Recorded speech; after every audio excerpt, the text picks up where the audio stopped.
Zhang thought she could break the prettiest girl in school. Just like she'd broken so many before.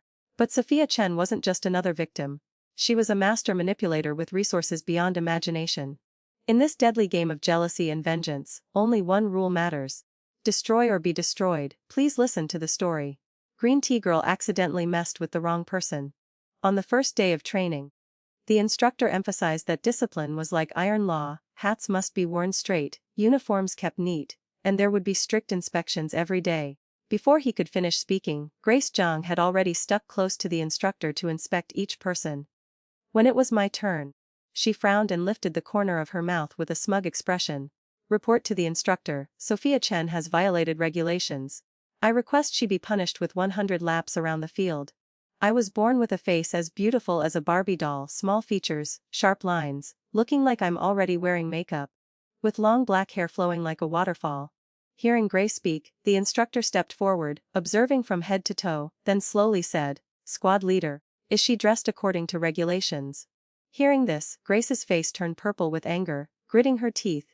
She's wearing heavy makeup. Military training is for building willpower, not for applying powder and lipstick to attract boys. She's boy crazy.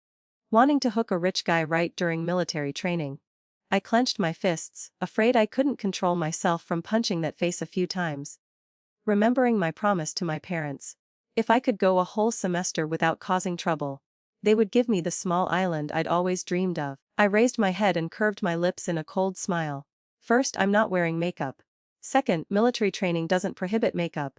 Third, next time you go out, remember to install a brain and don't affect others. Who are you saying I'm trying to hook? Your father. I snapped back directly. Grace was so angry her mouth twisted. No makeup. Do you think everyone is blind? Pale white face, bright red lips and eye makeup that's both flirtatious and vulgar. She screamed, "Instructor. Please punish her immediately." The instructor looked confused and hurriedly explained, "Squad leader, training regulations only check uniforms. They don't prohibit makeup." Grace's face turned red, her voice sharp again, "That's not allowed. With such heavy makeup, are you really also seduced by her?" As she spoke, she boldly raised her hand and scratched at my face, but couldn't find even a speck of powder.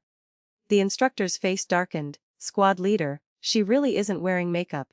Isn't this clear enough?" Grace looked at her empty hand, then at my face in disbelief. "Impossible, she must be wearing makeup."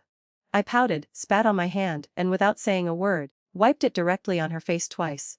Did she think her jade white foundation could fool me? My hand came away covered in foundation. I smirked coldly. "So the squad leader is the one wearing makeup. Who are you trying to seduce?" I held up my foundation-covered hand high and deliberately spoke loudly. "This foundation is thicker than the cement on my house walls." "Squad leader, no wonder your face is so thick. You dare to slander others' reputation." The whole group burst into laughter. Grace suddenly came to her senses and rushed forward to pull me aside, tears welling up. I don't know what tricks Sophia used to make her face look so natural, but I really wasn't wearing makeup. I just applied a lot of sunscreen. She tried to regain her composure. "I'm the squad leader. And I declare that from now on I won't use sunscreen anymore. I hope everyone will supervise me." Everyone looked at her face streaked with foundation and just smiled faintly, not bothering to respond. Seeing she still wouldn't give up, she raised her voice even louder. "Sophia, you must apologize to me publicly. You humiliated the squad leader for violating regulations." Just then, the leadership came over for inspection. Grace didn't want to cause a scene, so she immediately let go and pushed me back to my original spot. After about 20 minutes of training, there was a break. I had just sat down and hadn't even caught my breath when she came charging over aggressively with scissors. I sighed, "Please. Can't anyone chain her up for a while?" She pointed the scissors straight at me, her voice harsh. "Sophia, everyone else has low ponytails, but you're braiding yours to show off, aren't you? You're ruining the class style." Lily Tran, my roommate, stood up angrily. "What's wrong with you? So what if she braids her hair? You manage so many things, do you think you're the king?" Grace raised her head high with an arrogant expression. "I'm the squad leader, I have the responsibility to maintain unity. Anyone who breaks the collective spirit I must manage." Her eyes fell on my hair again, her voice ice cold. "Sophia, either tie your hair low like everyone else, or cut it." People around started gathering to watch. I slowly stood up and untied the hair tie. A cascade of long black silky hair flowed down over my shoulders. The hair tie I had just put on slipped down, there was no way to keep it in place. I shrugged, my voice slightly indifferent. Squad leader, it's not that I'm deliberately defying you. My hair is too smooth. If I put it in a ponytail during training exercises, it will slip right out. The girls around me lit up, whispering, "Oh my god, such beautiful hair. So silky and real. She's naturally gorgeous, no joke." Hearing these words, Grace's face darkened, anger flaring to the top of her head. I could see it clearly, she was going crazy simply because I was prettier than her. Grace gritted her teeth. You style your hair like that to seduce boys, don't you? Didn't anyone teach you that you can't go around hooking people when you're in school? I raised my eyebrows, my eyes ice cold. I'd never seen anyone so thick-skinned and ridiculous. I pulled out my phone and opened a childhood photo, me wearing designer clothes, long black hair reaching my waist, with a naturally arrogant temperament. I was born this way, that's all. Grace froze for a second, then her eyes widened, her voice ice cold. If you can't tie it up, then cut it. Facts had proven that trying to explain right and wrong to stupid people is cruel to one's own IQ. She swung the scissors forward, intending to cut my hair. Lily Tran and I immediately grabbed her tightly. Just then, the homeroom teacher appeared. Grace changed her expression as fast as flipping a book page, bursting into tears and running over. "Ms. Lee, please save me." Lily and I let go. Grace took the opportunity to rush forward and tattle. "Ms. Lee. Sophia deliberately won't tie her hair. I told her to cut it but she refused. You must do something. Or the class will be in chaos. Don't you want to be considered for honors?" Hearing those last words, Ms. Lee's eyes immediately brightened.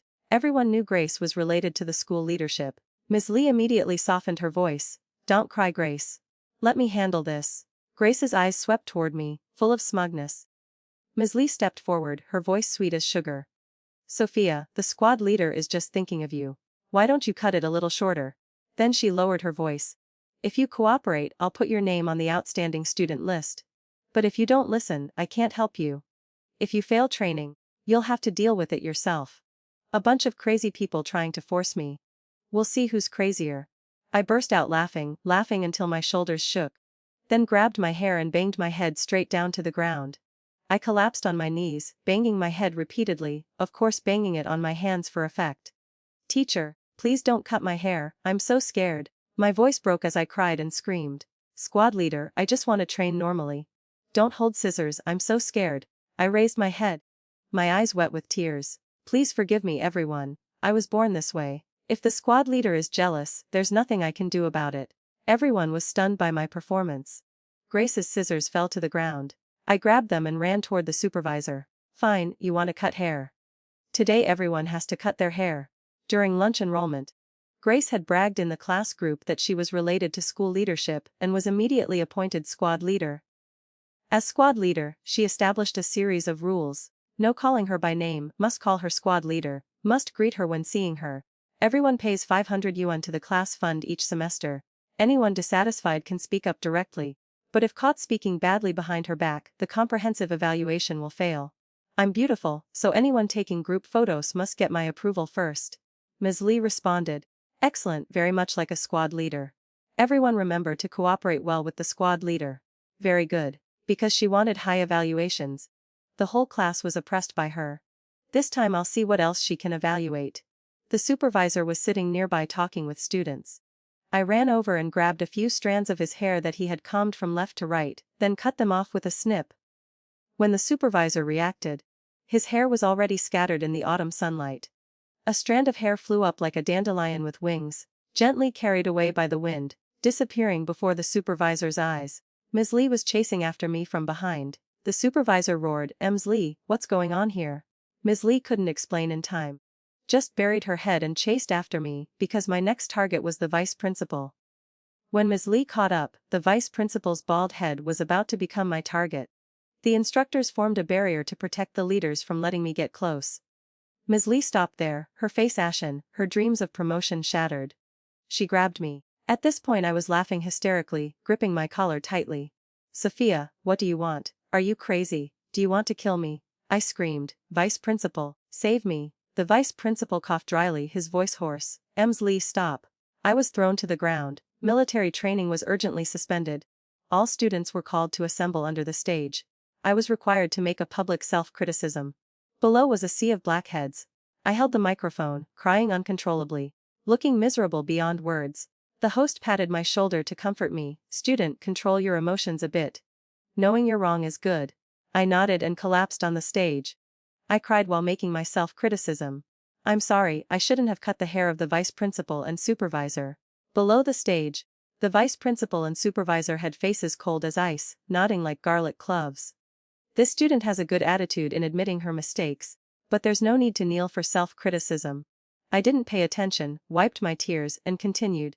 I just didn't dare to go against the squad leader Grace Zhang from Finance Class 1. After all, she's related to leadership, and I didn't dare argue with Ms. Lee either because she and Grace are like wearing the same pants. They said I wore makeup to school to hook rich old men, said my long hair affected the school's image, and forced me to cut my hair to set an example. I explained many times but both of them were adamant. So I cut the hair of those who represent the school's image. I know I was wrong. Squad leader, teacher, please forgive me. I'll kneel and kowtow to you if needed. Please. As I spoke, I knelt and banged my head like crazy toward Ms. Lee and Grace. Below in the audience, the leaders' faces had darkened considerably. A teacher standing beside tried to pull me up. I immediately pushed her away. This green tea performance wasn't over yet. While crying, I continued, Squad leader Grace, I really don't wear makeup to seduce male students. Makeup isn't for bewitching men. You've already checked my face and found nothing. Can you please stop targeting me? I'm really scared. After finishing, I continuously poured bottles of mineral water on my face to prove my innocence. The weather was hot and I was about to get heat stroke anyway, might as well cool off. Below on the field, students were buzzing with discussion. Who exactly is Grace? How does wearing makeup become seducing male students? Makeup means boy, crazy. Which leader is she related to? In the crowd, someone shouted, freedom to wear makeup, freedom to style hair. The female students' chant rang out first, then male students joined in too. The chant, freedom to wear makeup, freedom to style hair, echoed throughout the school grounds. Seeing the situation getting out of control, several teachers hurriedly pulled me off the stage so leadership could come up to calm things down. As soon as I left the stage, I immediately grabbed the microphone from the leadership table, ran in front of Grace, collapsed to my knees, banged my head repeatedly, crying miserably. Squad leader, you saw it all. I really wasn't wearing makeup, please forgive me. Sob sob, here are the scissors. If cutting my hair makes you happy, just cut it. Here, take them, cut it, cut it. After you're done, can you forgive me? Grace backed away continuously in fear. You crazy person, really gone insane. I lunged forward, grabbing her leg tightly. Everyone's eyes immediately focused on Grace. So she's Grace, really ugly and troublesome. I secretly smirked. That night, the school forum exploded. Sophia, the crazy beauty, exposing Grace's photos. Who exactly is Grace's relative in leadership? Grace's internal regulations in the class group before enrollment. The next day, the school issued a notice that Grace was disciplined, banned from awards and honors for 1 year. Ms. Lee had 10 points deducted from her comprehensive evaluation and bonus pay cut. After the incident, Grace finally stayed quiet for a while. I smoothly passed military training and started my new college life. But within a few days, my shampoo, conditioner, facial cleanser, and most expensive skincare products began disappearing one by one. In the dorm, there were only Lily Tran and me. Lily had never cared about personal grooming.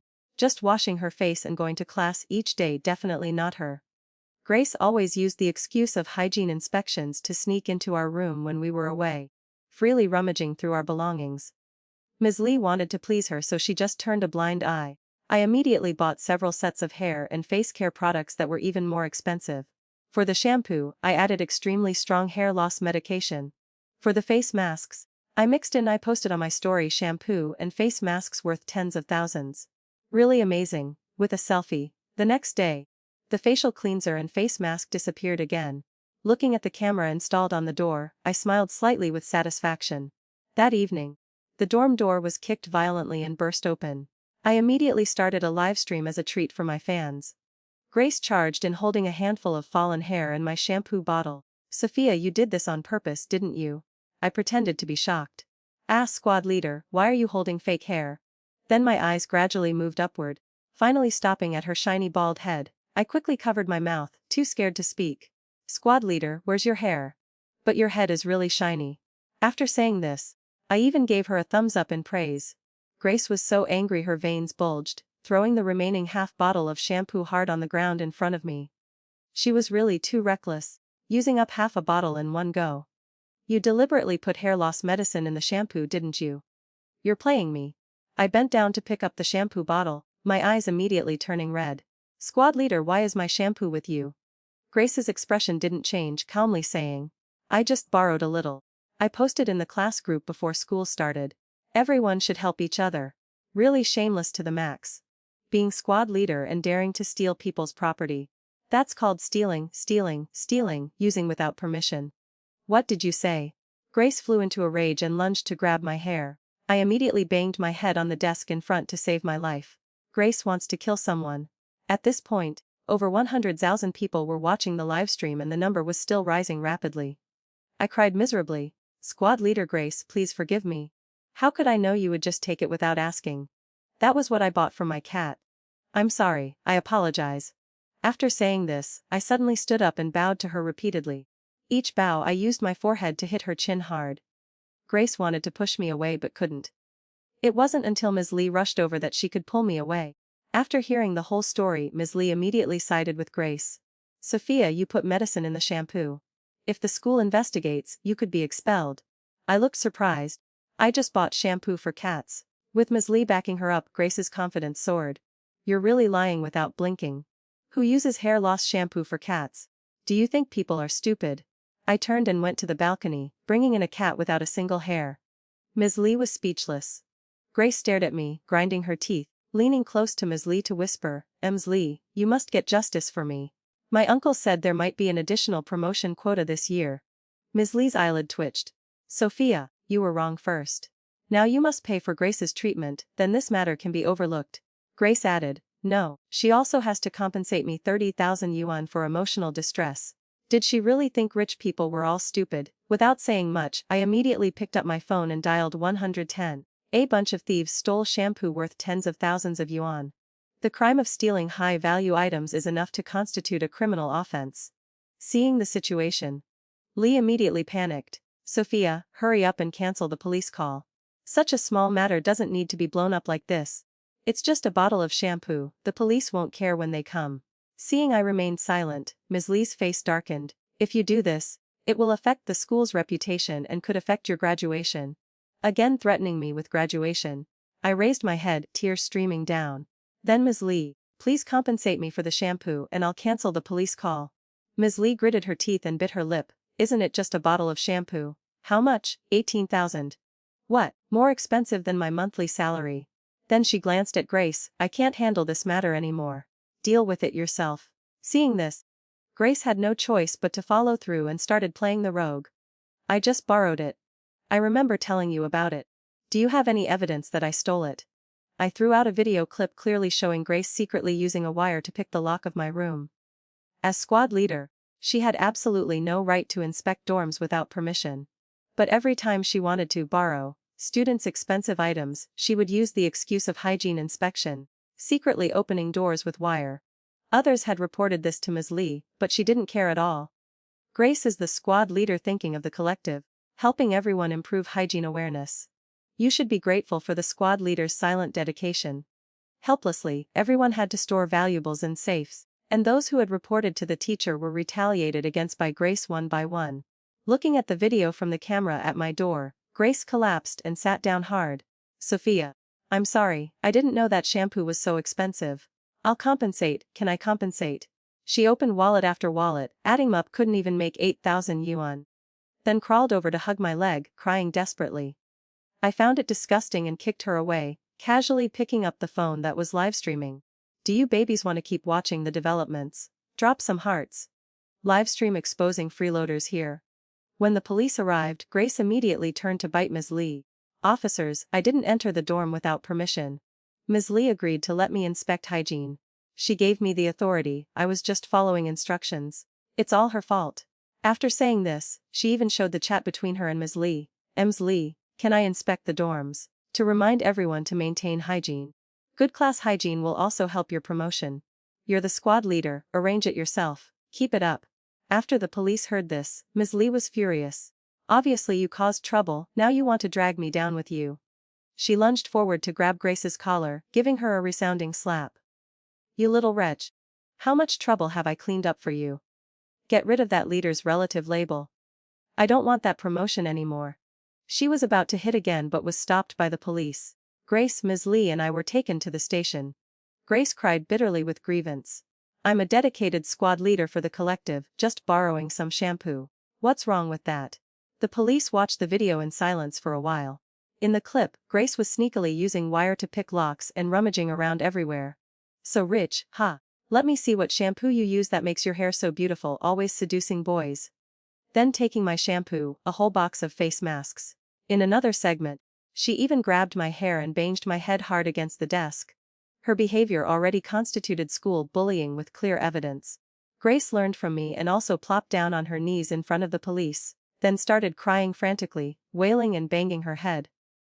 Officers, I know I was wrong. I really know my mistake. I won't be squad leader anymore. Is that okay? I'll pay compensation, please forgive me. I was just too responsible. The police officers looked at each other in confusion. I almost burst out laughing. Really truly stupid. The police frowned and immediately took Grace for blood and urine tests, suspecting she was on drugs. As she was being led away, Grace's eyes darkened as she stared at me with hatred. My livestream suddenly exploded. Grace school bullying. Who is Grace's relative? Afraid of affecting their reputation. The school had to personally come forward to suppress the matter. Because of the chat content between Grace and Ms. Lee, it was difficult to completely charge her with illegal entry. In the end, Grace had to compensate me for a new bottle of shampoo, plus 30,000 yuan for emotional distress, publicly apologize, and received a very serious mark on her record. Lee was transferred to work in logistics for 3 years without promotion eligibility.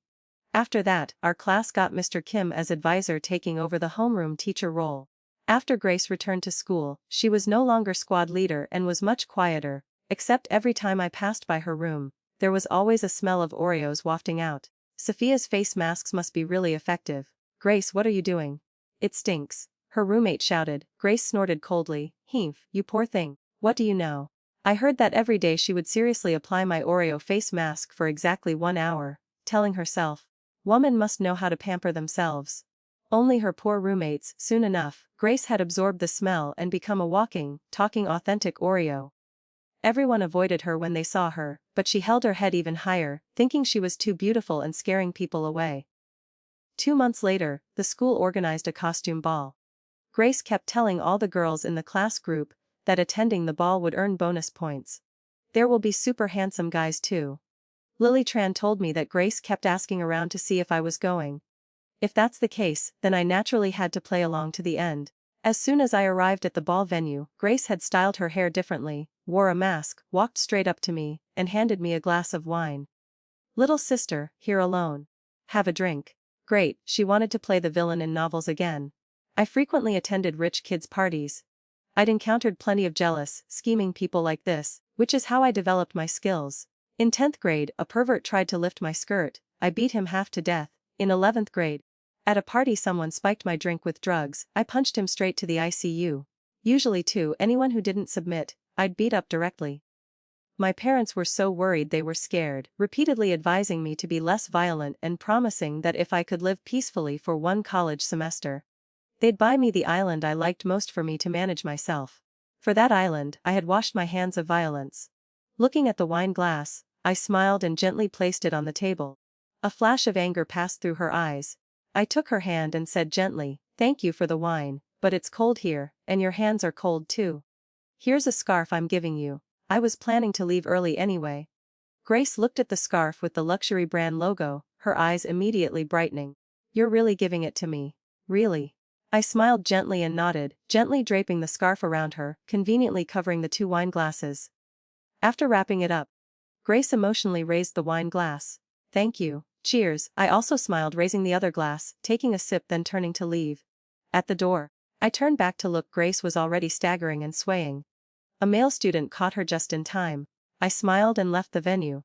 Stupid girl, always causing trouble with me. Thinking that wearing a mask and changing hairstyles meant I wouldn't recognize her. Might as well write Grace Zhang on her forehead. The next morning, the school forum exploded again.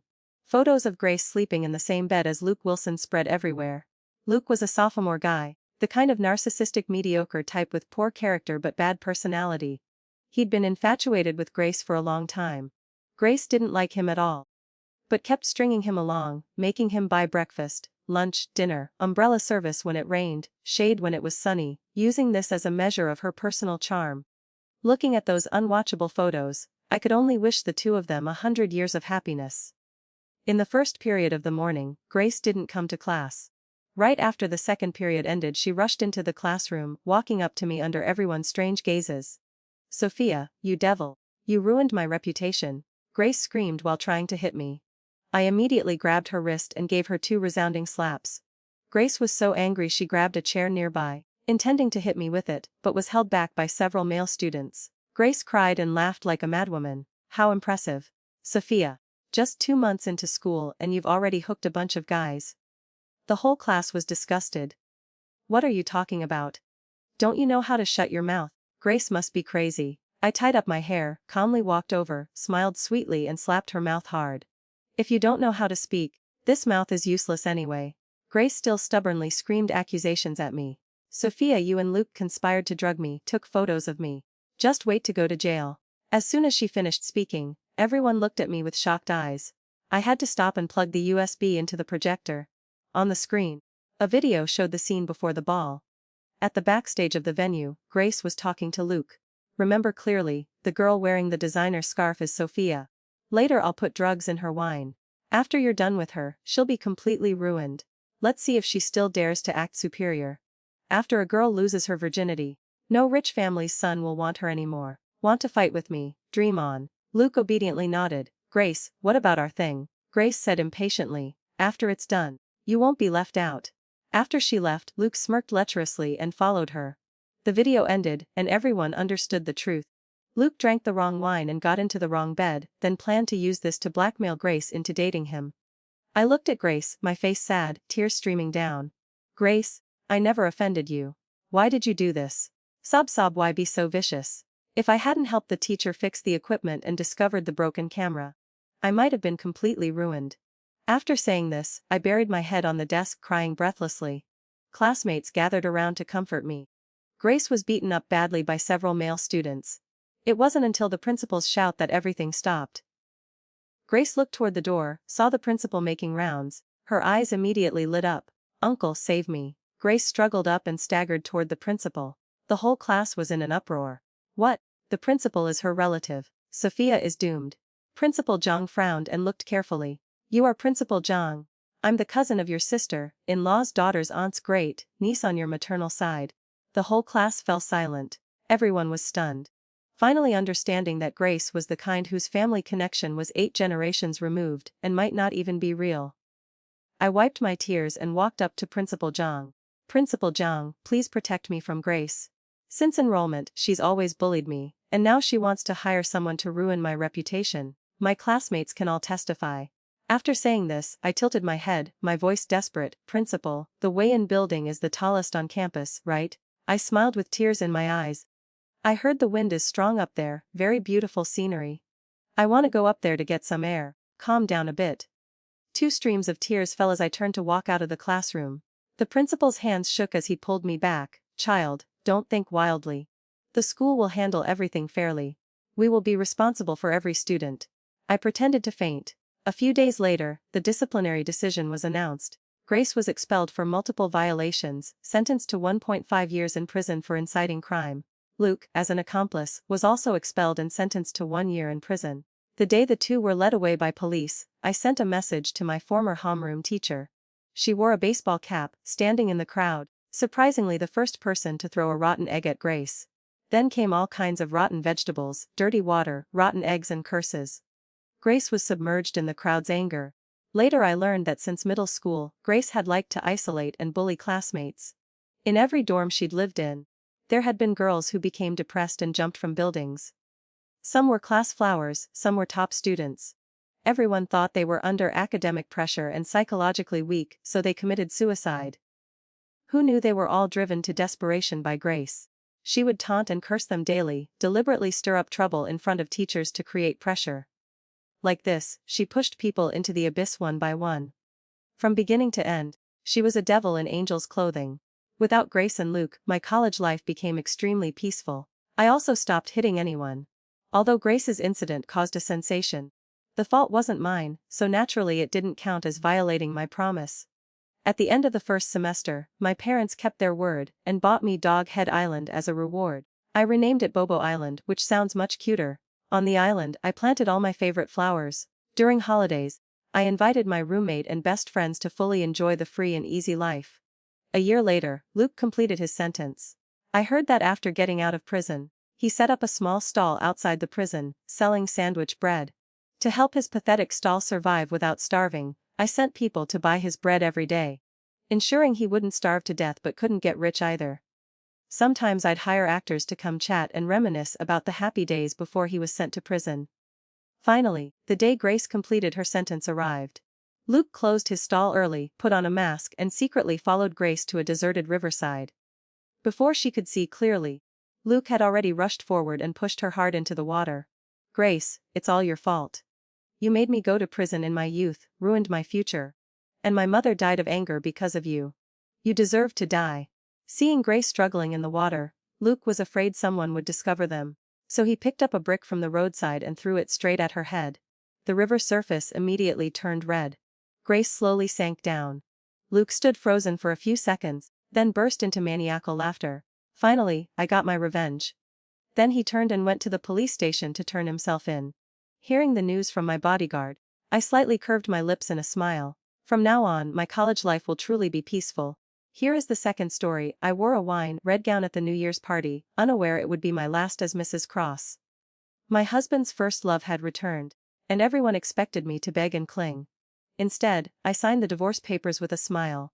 Because the billionaire heiress was finally going home. And the man who never knew my worth was about to realize what he'd lost. Please listen to the story. At the New Year's party, I wore a red evening gown and gracefully descended the staircase. Everyone's eyes turned to me. For someone who loves attention like me, their gazes were the best compliment and validation I could receive. I tucked my hair behind my ear as I stepped down the final step. "Your sister-in-law looks beautiful." My brother-in-law and his gossipy friends were discussing me. My brother-in-law laughed at others' pain, pretending he didn't know. Grace Chen had returned. She spent every day looking depressed and sighing. Grace was my husband's first love, his white moonlight. And now she was back. I walked over, picked up a glass of champagne, and was about to drink when I heard my mother-in-law's voice. "She's just a hen who can't lay eggs. 3 years of marriage and she hasn't given this family a single child. Now that Grace is back, she'll finally have to leave." Grace again. Only now did I realize Grace wasn't just Nathan's white moonlight, but perhaps everyone's. At that moment, my husband Nathan Cross appeared. I held the champagne glass and walked over, intimately linking arms with him. Nathan Cross, the man I had loved throughout my entire youth. After all these years, he was still as handsome. But in this moment, I vaguely felt everything was about to end. I curved my lips, raising my glass toward Nathan. "Nathan, let's have a drink." Nathan looked down at me. After all these years, his gaze was still as cold as ever. I smiled slightly, withdrew my hand, tilted my head back and drained the remaining champagne, then shook the empty glass at him before walking away. Almost everyone was looking at me, as if expecting me to cause some scene. They were right. My husband's white moonlight had returned. It was time for Mrs. Cross to step aside. Perhaps that's what they all thought. In this moment, this relationship that had lasted so many years suddenly seemed ridiculous. I went upstairs to my room. While removing my earrings, Nathan came in. He walked straight over and handed me a check. "Emma Sterling, here's 2 million. Consider it my compensation." I looked at Nathan in the mirror. "You want to divorce me?" Nathan spoke directly. "Grace is back. She's suffered a lot abroad these years. I can't not care about her. So you want to divorce me for Grace?" I interrupted him. Nathan paused, then said, "Yes." I removed my earrings and placed them on the vanity, then stood and turned around. "Fine." As if not expecting me to agree to divorce so readily, Nathan was stunned. Actually, it was nothing. If he didn't like me, why should I cling to him? It had been 3 years. I had tried my best and had no regrets. I picked up my phone and walked out. Nathan called after me. "Emma, the check." I turned back with a cold smile. "Keep that money yourself." After Nathan left the room, I called my brother. "David, this marriage game isn't fun anymore. I should come home and inherit the family fortune." Actually, the reason I married Nathan was because of a bet with my brother. Initially, no one in my family agreed to me being with Nathan because they all knew Nathan didn't like me. But I loved him to the point of near madness. But they couldn't stop me because I was devoted to Nathan with all my heart. The whole family couldn't persuade me. Finally, my brother David gave me 3 years. If I could make Nathan truly love me in these 3 years, they would agree to let us be together. 3 years passed. Nathan not only didn't fall in love with me, but wanted to divorce me just because his white moonlight had returned. I lost this bet. Fine, then let's divorce. I'll go home and continue on my bright path. If Nathan wants to walk his narrow bridge, let him. I packed my things simply and left decisively. Seeing me with my suitcase, everyone understood. It seemed Grace had an irreplaceable position in Nathan's heart. Of course, Grace was so gentle. Men all like women like that. Teskis. I didn't expect Emma's good days to end so quickly. Living like a queen for 3 years, suddenly having to leave her rich husband. Wonder how she'll live now. Only these people saw Nathan as wealthy. To me, he was just a poor man. I waited outside and soon my brother arrived. Let's go. Leave the rest behind, he patted my shoulder gently. Don't be sad, sister. I smiled lightly. I'm not sad, there's nothing to be sad about. I tried. Even if it didn't work out in the end, I have no regrets. Life is so colorful, I can't let one setback in love keep me down. Besides, Nathan Cross isn't the only man in the world. When I got home, my parents had been waiting. My mother pulled my hand, almost crying. Tell me, what did you see in him? You've suffered so much these years. Our daughter is home now, don't cry anymore. She's escaped the sea of suffering. From now on, it's all happiness. My father couldn't hold back his tears either. Were they overreacting? The Cross family had a few billion in assets. Though in the capital that wasn't much. Nathan hadn't deprived me of money these 3 years. Actually, when he agreed to marry me back then, it was only because Grace had left and he was heartbroken, feeling that without Grace, marrying anyone was the same. Perhaps because of this guilt, he was very generous with me financially. My brother David was kidnapped when he was young, so my family protected me very carefully. From childhood, my parents taught me not to flaunt wealth, or I'd bring disaster upon myself. This probably made Nathan mistakenly think money could. The next morning, David took me to the Civil Affairs Bureau for the divorce procedures. As soon as we got out of the car, we saw Nathan's car. He got out too, with a woman in the passenger seat, Grace. Funny enough, Grace and I were once classmates. I walked up to Nathan. Let's go. Nathan glanced at the Maybach behind me, eyes narrowing slightly. Who is he? I curved my lips in a faint smile. None of your business. Nathan's expression turned cold. Emma, you've wanted to divorce me for a long time, haven't you? I felt disgusted by Nathan's victim blaming. I lost patience. Let's go in quickly. But Nathan stood still, staring at my brother's car, not moving. What, changed your mind about divorcing? Grace is still waiting in your car. Nathan looked at me with dark eyes, silent for a moment before turning to go inside. I followed him in to file the divorce papers. There was a 1-month cooling off period. Leaving the Civil Affairs Bureau, I was about to get in the car when Nathan called me. Emma, if you think 2 million is too little, I can give you more. How much do you want? I turned back with a slight smile. Keep that money for your wedding. Actually, you never really loved me as much as you showed, did you? Nathan suddenly asked. I'd been married to Nathan for 3 years. In these 3 years, he barely spoke a few sentences to me. Yet today he was talking about love with me. Didn't he find it ridiculous? Nathan, my feelings for you before were real. Now, having no feelings for you is also real. Do you have any other questions? Nathan said nothing more. I got in the car. My brother asked me. What exactly did you like about him? His face. I answered honestly. My brother told the driver to go straight to the company, not giving me time to rest, and pushed me into the director position. As soon as I sat down, a pile of documents landed in front of me. This project is yours to handle. Look through the materials to familiarize yourself. After speaking, he walked out. I asked where he was going. He said to find my future sister-in-law. I opened the documents and got a headache. What project was this? The land hadn't even been approved yet. What project could we talk about? Fine, I had to start by applying for the land. But being able to start this project from scratch made me feel even more motivated. I immediately called my assistant to contact everyone for dinner meetings. That's right, men might be dispensable, but women must have careers. After successfully scheduling dinner, I went to Nathan's place to get my remaining belongings. I said I didn't need them anymore and was about to hang up when Nathan's voice came through. There are still some of your personal items. Come get them yourself. Then I'll come throw them away or donate them myself. That way I'll feel more at ease. At the Cross house, everyone was there. Nathan's sister Sophie Cross looked me up and down with a mocking tone.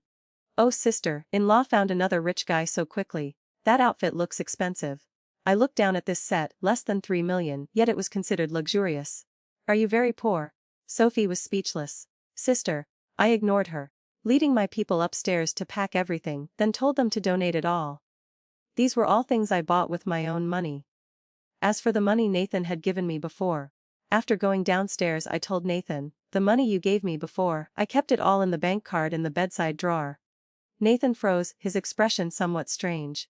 He paused before saying, Emma, do you have somewhere to stay?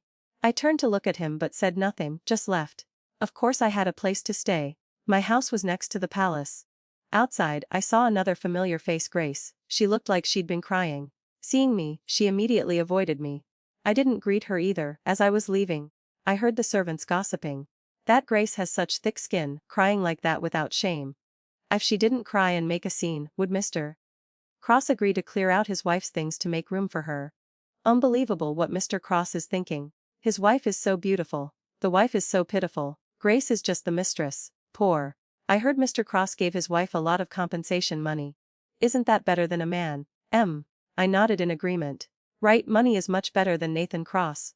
But I didn't need his money. That's all. I still had to discuss the project first.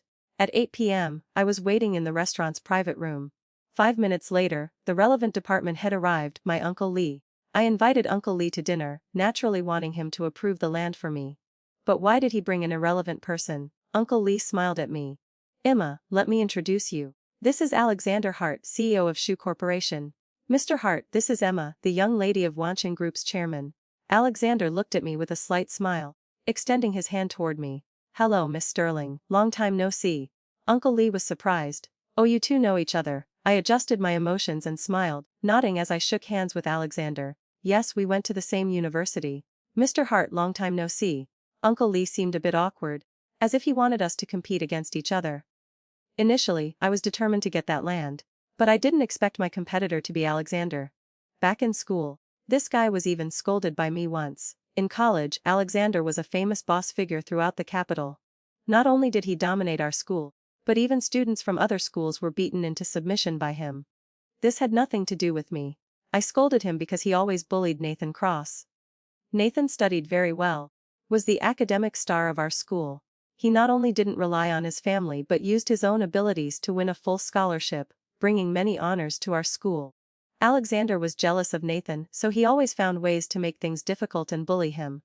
That's why I got so angry and scolded him. That day was a friendly basketball game between departments. Our department sent Nathan to play. During the game with Alexander, he threw the ball hitting Nathan's nose, causing a nosebleed. Nathan even fainted. After confirming Nathan was okay, I blocked Alexander in front of the teaching building.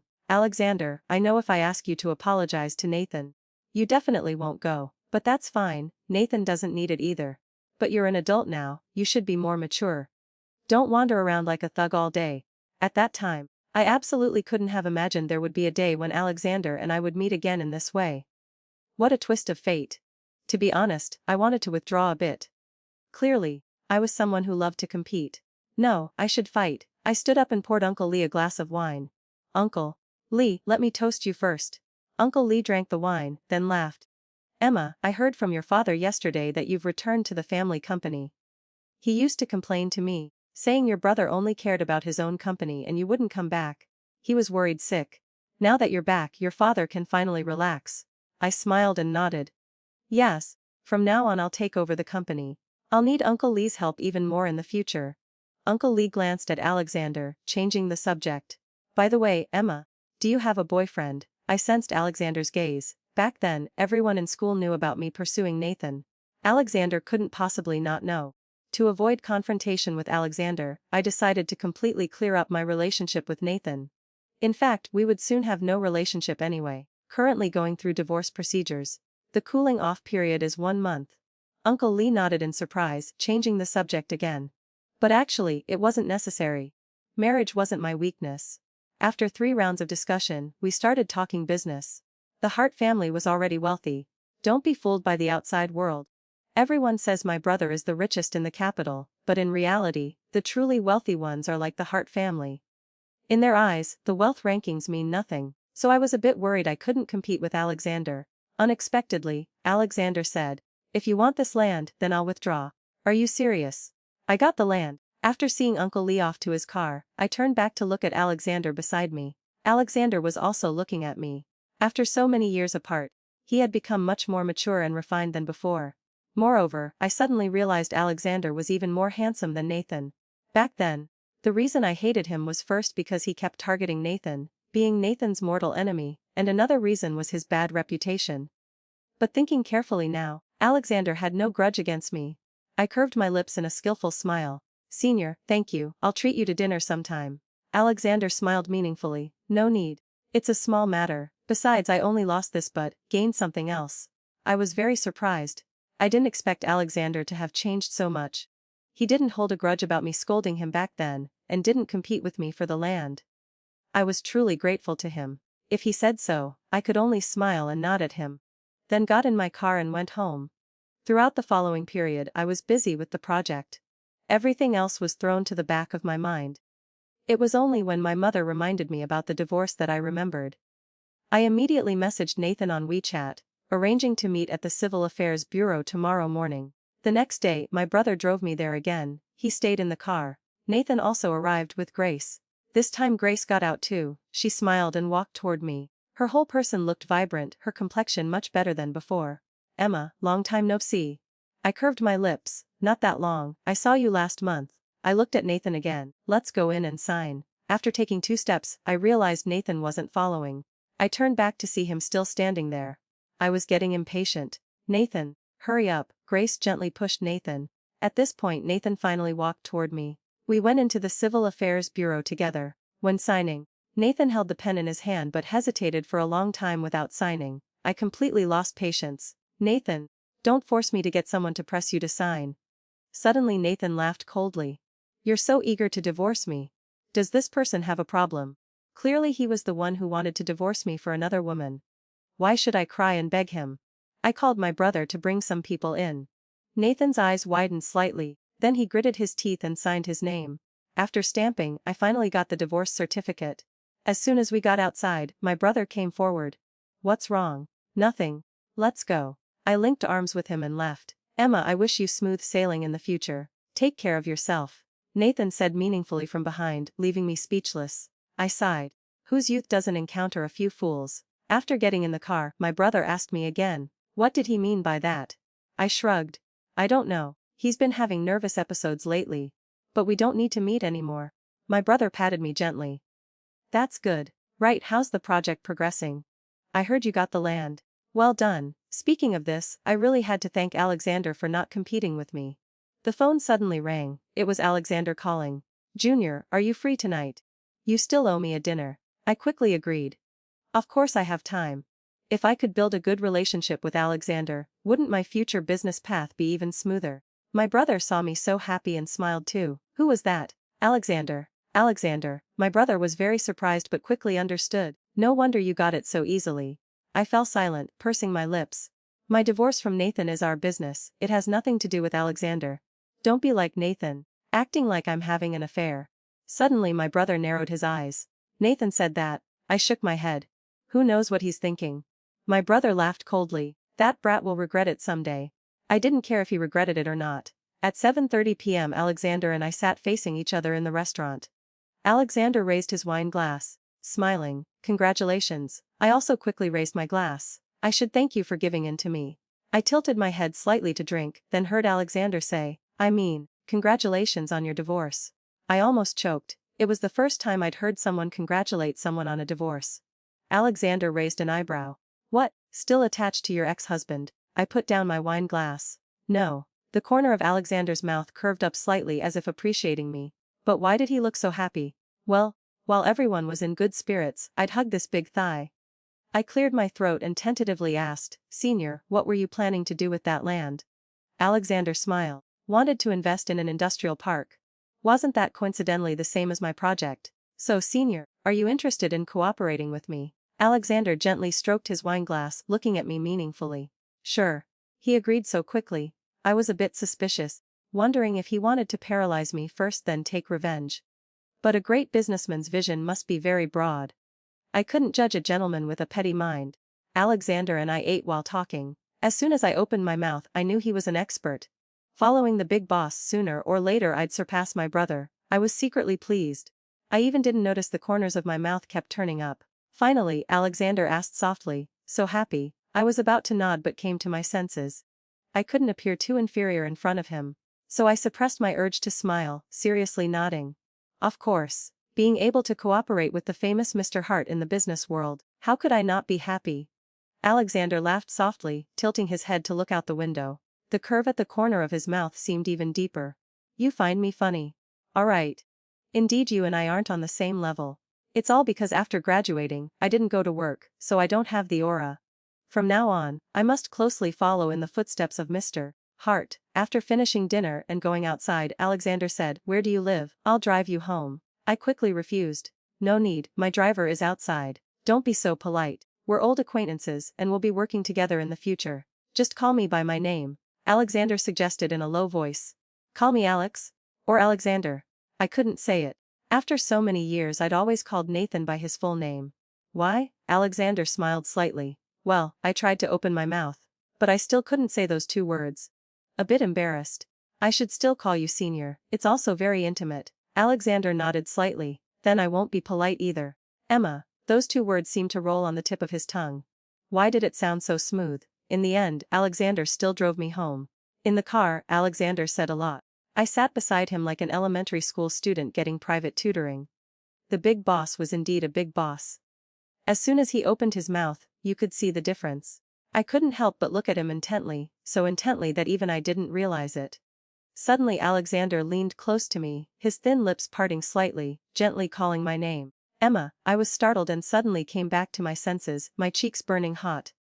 Alexander smiled, his voice still low and gentle. "Didn't you hear?" "No, no need," I swallowed. "I heard clearly." Phew, what was wrong with me just now? Like being hypnotized. At my doorstep, I invited Alexander to come in and sit for a while. Alexander gently declined. "It's too late today. Another day, I'll formally visit your parents." "Yes.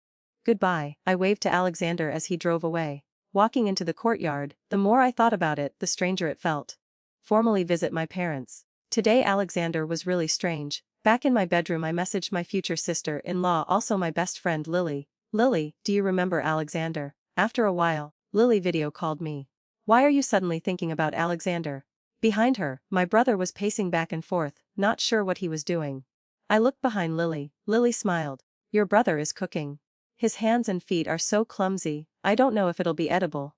My brother had never cooked at home. I didn't expect him to be so obedient at his wife's house. "Am I interrupting you too?" Lily smiled gently. "I'm asking you. Why are you suddenly thinking about Alexander?" I recounted everything from meeting Alexander again to our cooperation. Lily smiled. Suddenly burst out laughing. I was a bit confused. "What are you laughing at?" "I think you're about to have new romance luck." At this point my brother came over. "What romance?" Lily turned to look at him. "Alexander." My brother immediately frowned. "Alexander? No way, you just escaped from the Nathan pit, don't jump into another pit." Lily glared at my brother. "As if you're the only one in this world who isn't a pit. You're also a pit for me to fall into for a lifetime," my brother said, then leaned down to kiss Lily's lips. My brother was really annoying. I immediately hung up. Soon my brother called. He said on the phone, "I don't care about you cooperating with Alexander.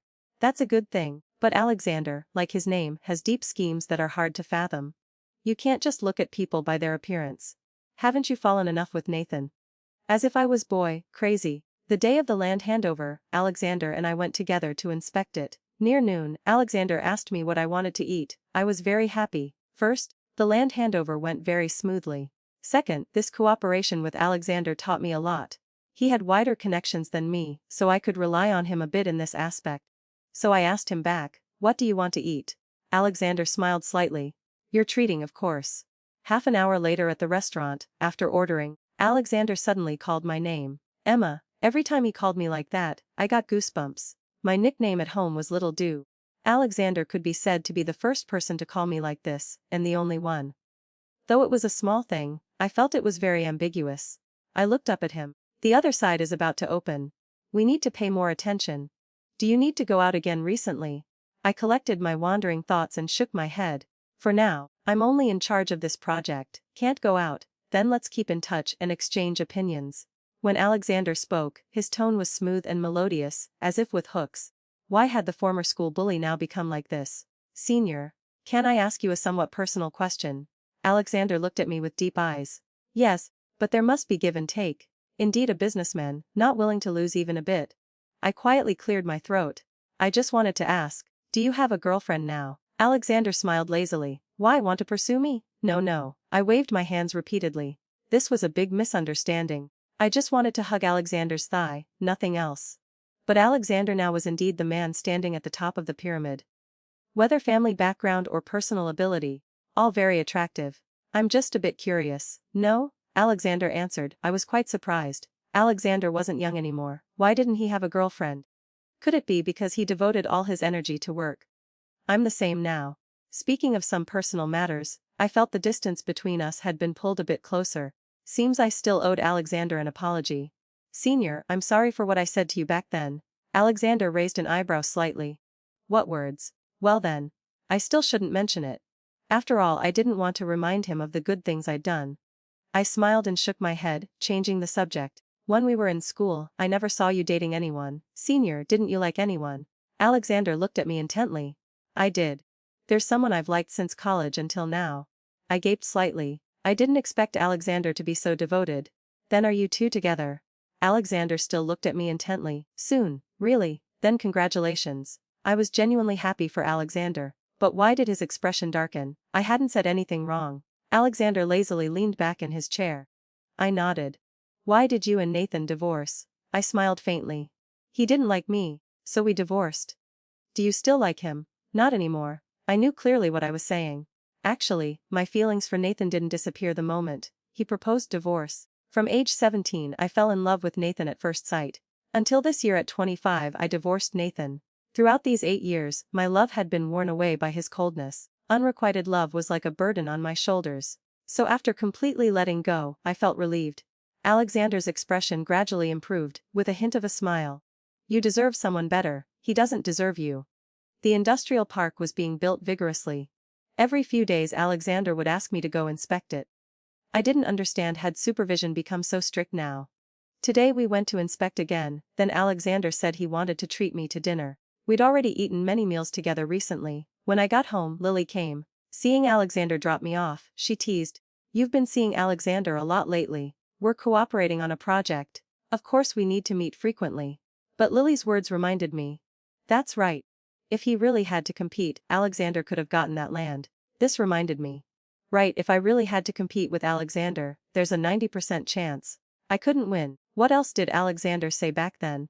A light bulb suddenly went off in my head. Lily, he once said he didn't lose anything. Just lost this but gained something else. Suddenly Lily took a deep breath as if discovering some big secret. Alexander likes you. I thought so too. Everything could be explained. He gave me the land, cooperated with me, asked me out for inspections every 2 or 3 days. We hadn't inspected for long before he'd take me to eat. He also called me Emma. It was all because of what he said, just lost this. After losing this, there were 4 more words, gained something else. I hadn't thought in this direction at all back then. But now my heart was pounding. Looking at Lily's meaningful eyes, I couldn't help but smile. But Alexander already has someone he likes. I shook my head, dismissing the chaotic thoughts. You misunderstood. Alexander already has someone in his heart. Moreover, they're about to be together. Really? Who is it? Lily asked with a smile. I think it's also someone from our school. He said from college until now he's always liked that person. In Lily's eyes was full of amusement. So devoted. What's wrong? That's not just really liking, that's really loving that person. Right, he must really love that girl. That girl is so lucky to have someone love her for so long. Of course, I could never get such love. Lily changed to the main topic. By the way, I'm the chairman of the Angel Charity Foundation. Every year I get headaches not knowing where to hold the gala. This year I really can't think of any new ideas. I want to organize a big reunion at our old school, then call for donations. Great, I think that's a great idea, I support it. Lily was also very happy. Good then. I'll leave Alexander's side to you. When the time comes, help me deliver the invitation to him. Lily quickly contacted the school. The charity gala was set for the evening of July 2nd. Which happened to be Saturday, when everyone could gather happily.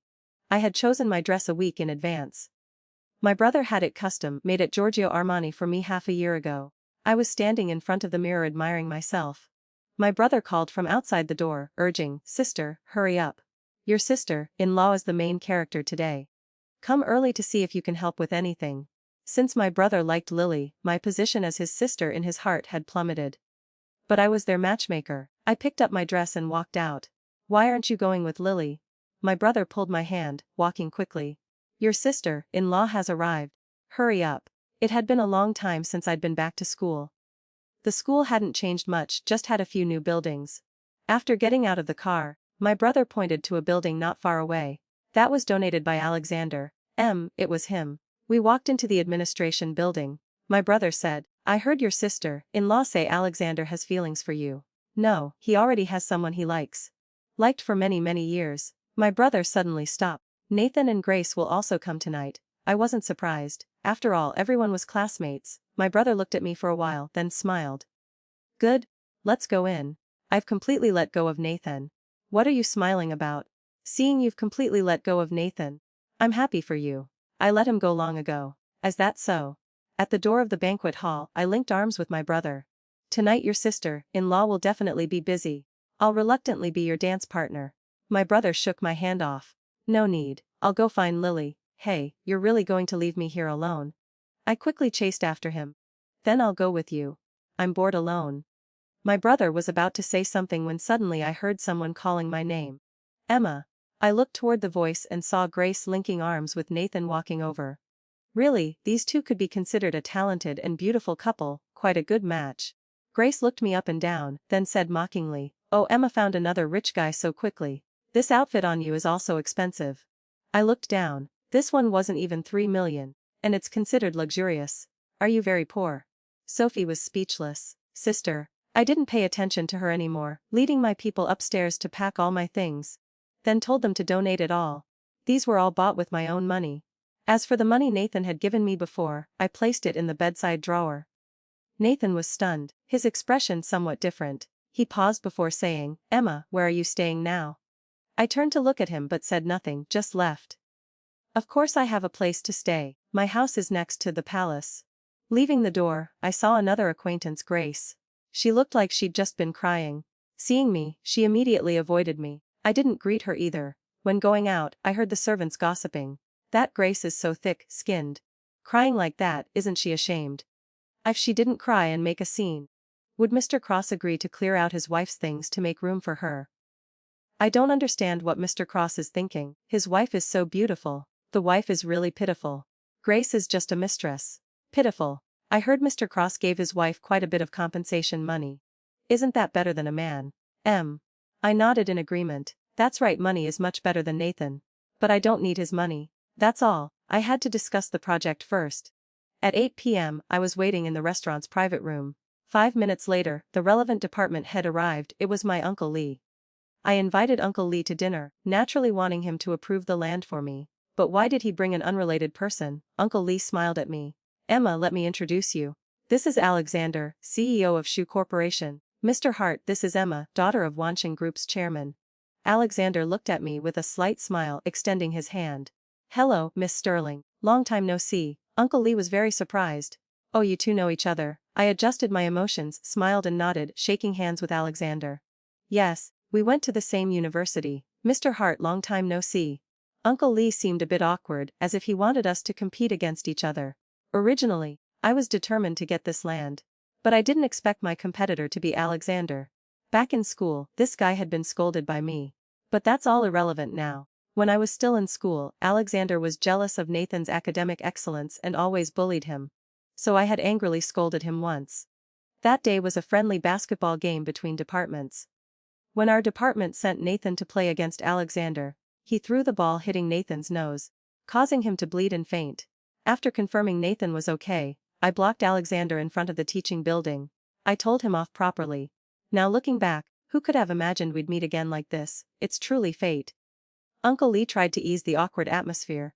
"Emma, I heard from your father you've returned to the family company." I smiled and nodded. "Yes, I'll be taking over the company from now on. I'll need Uncle Lee's help more in the future." Uncle Lee glanced at Alexander and changed the subject. "By the way, Emma, do you have a boyfriend?" I could feel Alexander's gaze. Back then everyone in school knew I was pursuing Nathan. Alexander couldn't possibly not know. To avoid confrontation with Alexander, I decided to completely clear up my relationship with Nathan. Currently going through divorce proceedings. 1 month cooling off period. Uncle Lee nodded in surprise and changed the subject again. But really it wasn't necessary. Marriage wasn't my weakness. After 3 rounds of drink, we started talking business. The Hart family was originally wealthy. Don't be fooled by what outsiders say. In their eyes, wealth rankings meant nothing, so I was a bit worried I couldn't compete with Alexander. Unexpectedly, Alexander said, "If you want this land, then I'll withdraw." Really. I got the land. After sending Uncle Lee off in his car, looking back at Alexander beside me, Alexander was also looking at me. Many years apart, he'd become much more mature and refined than before. Moreover, suddenly I realized Alexander was even more handsome than Nathan. Back then I hated him for always targeting Nathan. But thinking carefully now, Alexander had no grudge with me. I curved my lips in a practiced smile. "Senior, thank you, I'll treat you to dinner sometime." Alexander smiled meaningfully. "No need. It's a small matter. Besides, I only lost this but gained something else." Grace's smile froze, her face stiffening. "I've heard of them." "Of course I've heard of them. Don't just hear about them. You should really learn more about them. These are all basic knowledge." Victoria said, then asked me, "Emma, what brands do you like? Now that going abroad requires quarantine, we could arrange to go see Fashion Week together." Victoria was from high society and looked down on people like Grace. Grace was really asking for humiliation. I mentioned a few brands I liked. "I remember now. The dress you wore when invited to the Paris charity gala at 16 was from that brand. I saw the photos." Victoria sighed regretfully. "Unfortunately, they only invite world-class celebrities. I don't have that honor." "Oh really?" Grace looked at me in amazement. Victoria pulled my hand and walked away. After walking a distance, she laughed and said, "I'm not looking down on others, but some people are really ridiculous." I'd never felt superior for living in a certain circle, but Grace's behavior of showing off like a nouveau rich was indeed laughable. "Thank you for earlier." I knew Victoria had been helping me deal with Grace. Victoria smiled. "No need to be polite. Having the chance to be friends with you is my honor." See, I gained another connection while chatting with Victoria. Suddenly there was commotion from the other side. I went to look and saw my brother and Nathan fighting. Nathan pointed at my brother. "Is this who you chose? He's being intimate with another woman. Look at the lipstick on his mouth." It was my fault for not explaining clearly to Nathan. But I really didn't expect Nathan to confront me. He wanted to give me money, hoped I'd live well, and now was fighting for me, even fighting at such an important occasion. When I was with him, why didn't he treat me well like this? I pursed my lips and introduced him. "This is my brother David Sterling, and this is my sister-in-law Lily." "What?" Nathan was shocked. My brother wiped the blood from the corner of his mouth, laughing coldly. "So Mr. Cross is standing up for my sister? As her brother, I should thank you. But my sister doesn't need you to stand up for her. After all, no one dares to bully someone from the Sterling family. Don't you think?" Nathan seemed to understand, looking at me in disbelief. "You're from the Sterling family?" "That Sterling family," I nodded, not pretending anymore. "My brother is a billionaire. I've shown my cards." Nathan couldn't believe it. "Then why didn't you tell me?" "Why should I tell you about family matters? You didn't like me anyway. Go find Grace quickly. She keeps saying she only has a few billion in assets. Buy her some nice clothes. Don't let her dress like nouveau rich, it looks so tacky." As soon as I finished speaking, Grace came over. I saw her facial muscles twitching. "Let's go, you should treat your wounds first," I told my brother. Lily supported my brother as we left. I was about to leave when Nathan pulled me back.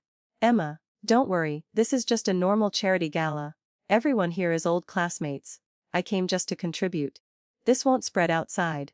I smiled and continued, "But even if it spreads, it won't affect you. You originally couldn't reach the top tier anyway, right?" After saying that, I went to get the auction catalog. The fundraising had started in the form of an auction. I also donated a jade necklace. After a while, everyone took their seats and the auction officially began. I had already chosen several items that I must get later. At this moment someone sat down in the empty seat beside me. Unexpectedly, it was Alexander. "Senior, I thought you weren't coming." Alexander was wearing a high-end suit, leaning slightly toward me, speaking softly near my ear. "Since my junior sent an invitation, how could I not come?" Why was he talking like this? I got goosebumps all over. Alexander glanced at the catalog in my hand. "What do you like?" I vaguely sensed something but didn't dare think deeply. I just smiled and shook my head. Just looking. The auctioneer's voice rang out. The initial items were only worth thousands or tens of thousands. After all, this was just a class reunion, not a gathering of wealthy people. Next is the jade necklace donated by Miss Emma. Starting price is 100,000. Up to this point, my necklace was the most expensive item. But people were still raising their paddles. Seeing the necklace about to reach 1 million, Alexander suddenly raised his paddle. 2 million. Actually, my necklace was only worth 120,000. Wow. Alexander's move had raised the level of this auction several notches. Senior, what are you doing? Alexander raised an eyebrow, looking dissolute and wicked. I like it. Besides, a necklace from my junior is priceless to me. 2 million is already a great deal for me. I secretly looked around. Great, I had become everyone's focus. I liked attention, but the attention Alexander brought made me a bit dizzy. Next was the jade pipe I liked, starting price 1,000. I immediately raised my paddle, but Alexander raised his too. From the beginning, only Alexander and I were competing for this pipe. Though he was a rich man, he couldn't just snatch things others liked. I wasn't willing to give up. A jade pipe worth 1,000 was eventually pushed to 100,000 by Alexander. Are you bored out of your mind? Alexander, you did it on purpose, didn't you? Alexander smiled slightly, looking very pleased. Finally, Emma is willing to call my name. Just calling a name, why did it sound so ambiguous coming from him? I don't want it anymore. 100,000 going once, twice, 3 times sold. I declared I extremely hated Alexander. I took out my phone to message Lily on WeChat. The small 18th century bedside table, help me bid on it. If Alexander knew I also liked that small table, he would definitely compete with me again. That hateful man. Alexander asked softly, are you angry? No, really. My tone had already betrayed that I was lying. Generally, I couldn't hide my thoughts or my desire to strangle someone to vent my emotions. My pipe. In the end, Lily successfully bid on that small bedside table. Yes, mine now. I smugly told Alexander secretly, actually, that small table was bid on by Lily for me. The devil is 10 feet tall, but virtue is 10 feet higher. Alexander paused for a moment, then burst out laughing. He laughed until his chest shook. What's so funny? What are you laughing at? Alexander covered his mouth to suppress his laughter, then looked at me. I just think Emma is too adorable. I declared once again that I hated Alexander. The auction ended. Thanks to the 2 big spenders, Alexander and my brother, this auction raised nearly 50 million. This 50 million would be used to support students and the school's professional research projects. Alexander was quickly surrounded by everyone. Alexander, we know you're rich, but we're all old classmates, you don't need to show off like that. I squeezed in. That's right, Alexander smiled. There was no other way to win the beauty's smile. No matter how much money, it's worth it. He said this while looking at me with meaningful eyes. I froze. Could the beauty in his mouth be me? Everyone burst out laughing. Alexander, which family's young lady have you set your eyes on? She must be as beautiful as a fairy to catch our Alexander's eye. Alexander looked at me intently, then nodded. Indeed a fairy. My face started heating up. Perhaps I was being narcissistic. I quickly walked away, but after just a few steps, Nathan pulled me aside. He dragged me outside. You like Alexander? I shook his hand off. What does it have to do with you? Emma, you know he and I are mortal enemies. Why are you still entangled with him? What entanglement? We're both single. Even if we really got together, it would be perfectly reasonable.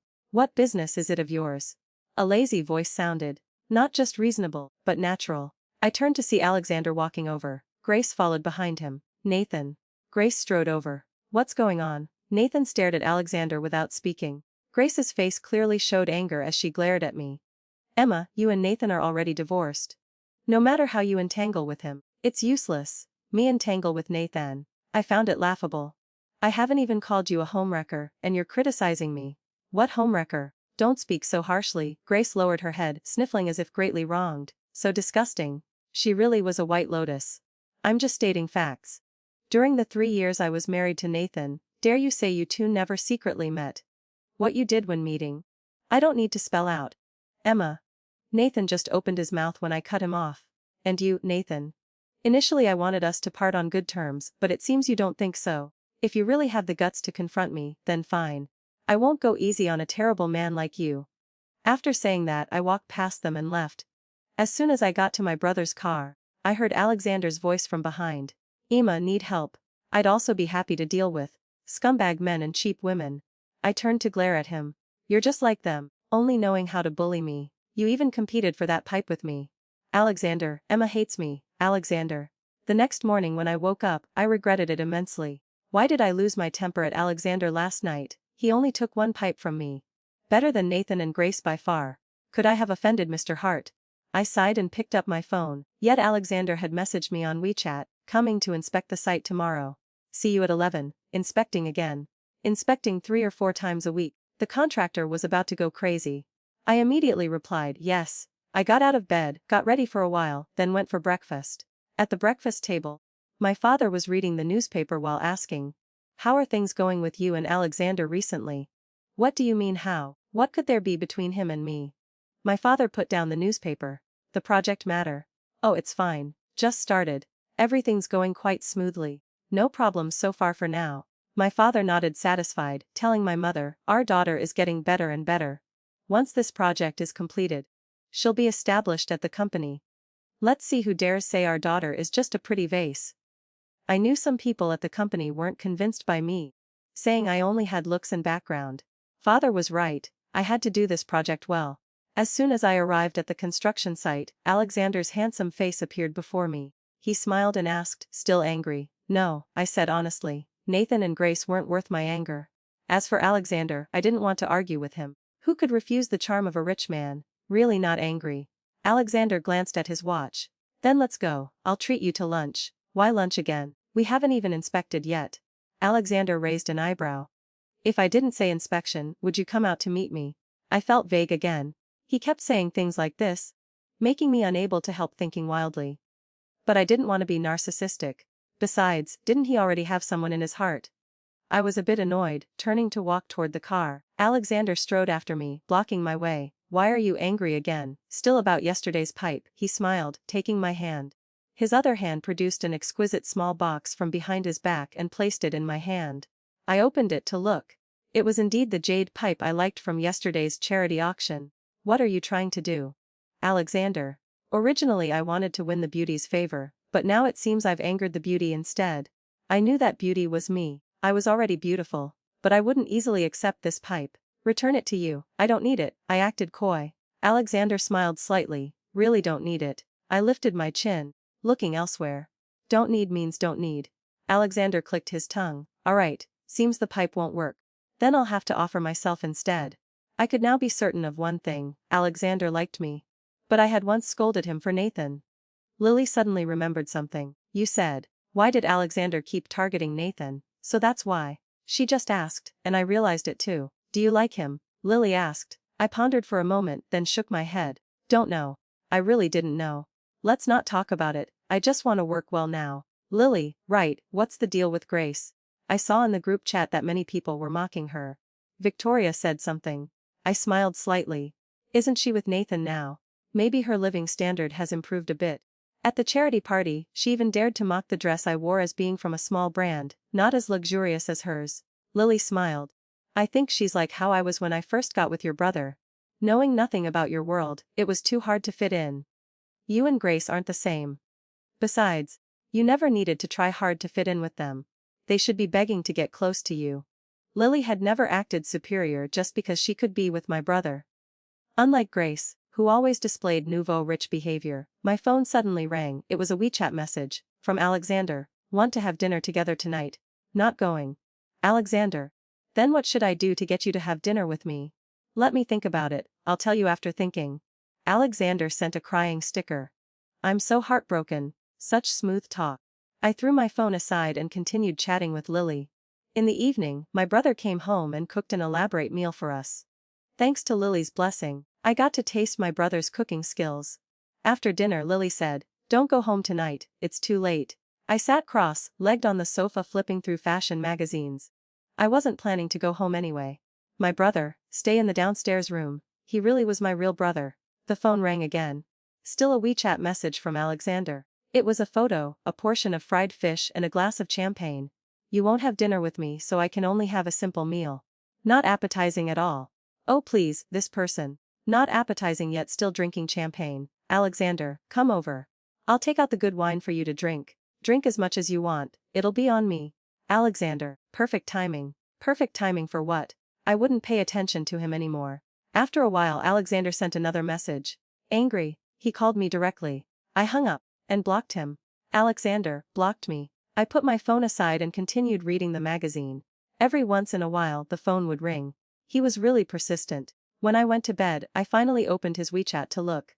Your jade necklace is still with me. When will you come get it? Coming to inspect tomorrow. Why aren't you replying? Still angry. He sent me many messages continuously. The last message was, good night. I locked the screen, put the phone aside, turned off the light. In the darkness, the corners of my mouth couldn't help but curve up. Alexander was pursuing me. The next day I went straight to the company. Meanwhile, Alexander sent many messages again. I didn't expect to receive a call from Nathan. Since I was in a meeting, I hung up directly. Half an hour later, when the meeting ended, Nathan called again. This time I answered. Nathan said on the phone, Emma, can we meet?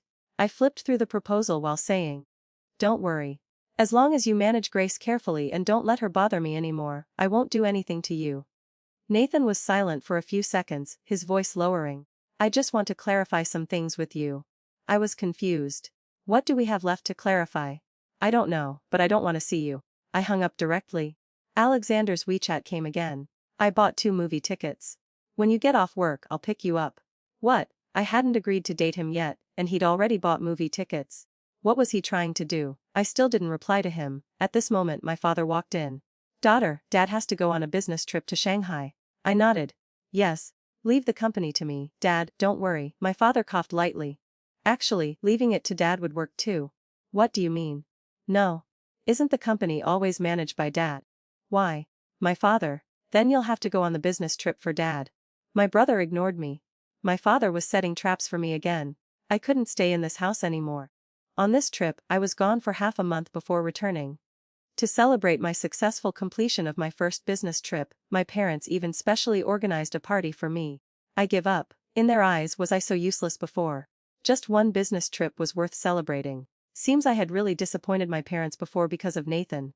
I was truly blind. Fortunately, I've now awakened. I won't be like that anymore. Because this business trip went very smoothly. My father officially announced to everyone that I would become the heir to Wansheng Group. For someone who had always been low-key like me, this news made my name rise like a kite in the wind, immediately attracting attention from major economic magazines. I became famous, even famous in entertainment circles. Netizens compared me with other rich young ladies. But most people thought I was still too inexperienced. Recently Nathan had been acting strange, either calling or messaging me on WeChat. Today, as soon as I got off work and left the company, I saw Alexander leaning against his car. I cleared my throat, lifted my head and walked toward my car with graceful steps. Alexander smiled and came over, blocking my way. I stopped, raising an eyebrow. Mr. Hart, long time no see. What's the matter? The smile on Alexander's lips deepened. You won't reply to my messages. I looked straight into his eyes. Don't want to reply. So when will you reply to me? I shrugged. Alexander stared at me intently, making me a bit embarrassed. I collected my fierce expression, pouting. Is there anything else? Alexander still stared at me intently for a moment. You're very beautiful. When I got home, my face was still burning hot, my heart pounding. This demon Alexander, he really knew how to flirt. I bit my lip, took my phone, and quietly removed Alexander from my blacklist. So I was moved. I called Lily. You said. What should I do now? Lily laughed. What are you babbling about? The corners of my mouth couldn't help but keep curving up. Just now Alexander came to find me. Guess what he said to me? Lily giggled nonstop. I kicked my feet. Ask me quickly. Hurry up. Lily laughed heartily. Emma, this is the first time I've seen you like this. Are you feeling everything is sweet now? Just thinking of him makes the corners of your mouth curve up involuntarily. I pressed my lips tightly together. How did you know? Back when your brother was pursuing me, I was the same. Lily said. Actually, when your brother confessed to me, I was already moved. But I still made him pursue me for a year. Why? I didn't understand. Maybe because I was being coy. Clearly I was already moved but wouldn't admit it. But Emma, you can't not admit it. The ambiguous stage is indeed the most heart-fluttering period. So you should treasure it. Remembering it later will be very sweet. Don't need to remember later. I already feel very sweet now. So, do you think I should also make him pursue me for a year? Up to you. Back then I did that not just because I liked this ambiguous feeling. Actually, I was very insecure, feeling unworthy of your brother. But you're different, Emma. I put my hand on my chest, still able to feel my heart pounding like a startled deer. I'll wait for him to confess first, then decide. I hadn't waited for Alexander to say he liked me, but instead got Nathan coming over. That's right, he said he liked me. That day he suddenly came to find me. I was about to get in my car when he pulled me back. Emma, I have something to tell you. I looked at him in surprise. Why are you here? He looked at me deeply, his expression anxious. Emma, Grace and I have broken up. What? I thought I liked her, but after being with her for a while, I realized she was just an obsession. The person I like is you, Nathan was emotionally confessing. This was the first time I'd seen him so agitated. Before, he was always cold in front of me. This change shocked me quite a bit, but I found it more laughable.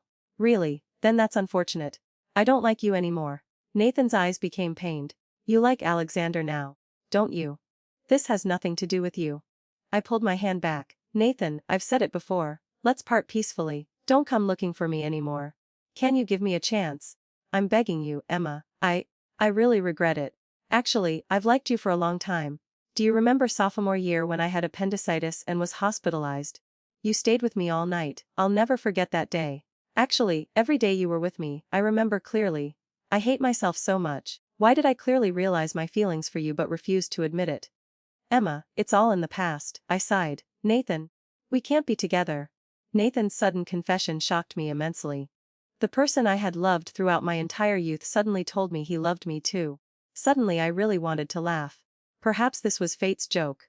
I didn't want to become Nathan's enemy because of my past sacrifice. But I truly didn't love him anymore.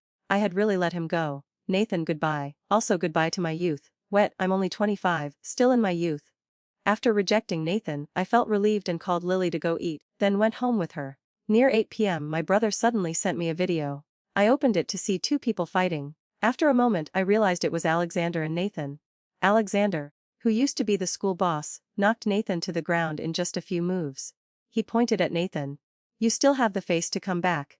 Emma likes me. She's loved me for so many years. I don't believe she has no feelings left for me. The video ended there. I realized where they were fighting was downstairs from Lily's place. These two men came here to fight, so childish. After a while my brother came back. Still fighting. My brother smiled coldly. When I went up, they were still fighting. Lily came over. Why didn't you stop them? One of them is your future brother-in-law. My brother looked at me. Alexander. I was startled. Lowering my head, I remembered my brother had warned me not to get involved with Alexander. What are you startled about? If you really like him, could I stop you? At least Alexander is much better than Nathan. He's worthy of my sister. I buried my face in the pillow embarrassedly. What are you talking about? What answered me was a moment of silence. My brother, enough. When you were pursuing Nathan, when did I ever see you embarrassed? I went back to my room and called Alexander. He answered quickly, Miss me. This flirtatious tone was really sexy. Did you fight with Nathan? Why did you come here to fight? Alexander, come out, I'll tell you. You're still downstairs? Nathan's gone. I changed clothes and went downstairs.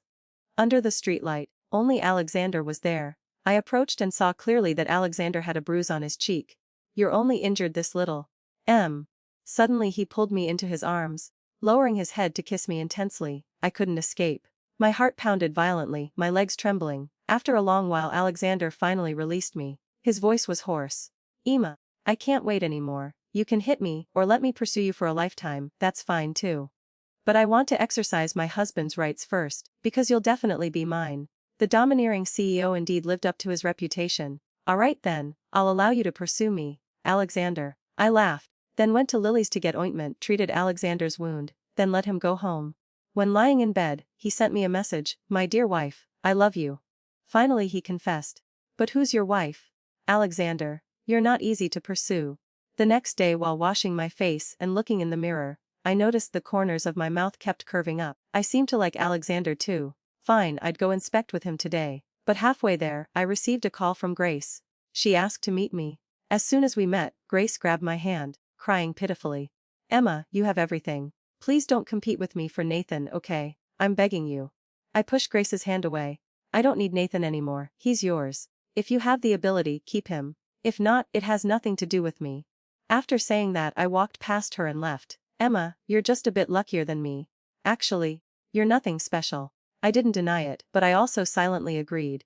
I was indeed lucky, knowing how to choose my birth. But so what? That didn't mean they could hurt me at will. I got in the car and went straight to Alexander's company. Alexander, do you want to go inspect with me? Right now. Alexander smiled gently, extending his hand toward me. At your service, my queen. I nodded satisfied. A year and a half later, my first project was completed. The industrial park's investment attraction was also particularly smooth. I officially took over the family business. A reporter interviewed me, CEO Sterling. Some people say you always rely on family, rely on men. What's your opinion on this? Having a good background can also be considered part of my strength. Additionally, I want to emphasize one point: when I cooperated with CEO Hart, we had no relationship at all. Moreover, even now, CEO Hart and I still have no relationship. That evening when I got home, I was immediately pressed onto the bed by Alexander. I've been pursuing you for over a year, yet we still have no relationship. Emma, aren't you being too cruel? I arrogantly raised an eyebrow. I told you long ago. I'm very hard to pursue. Alexander smiled and kissed down. It's fine, I'm willing to pursue you for a lifetime. When shall we register our marriage? Tomorrow. After registering, I'll continue pursuing you.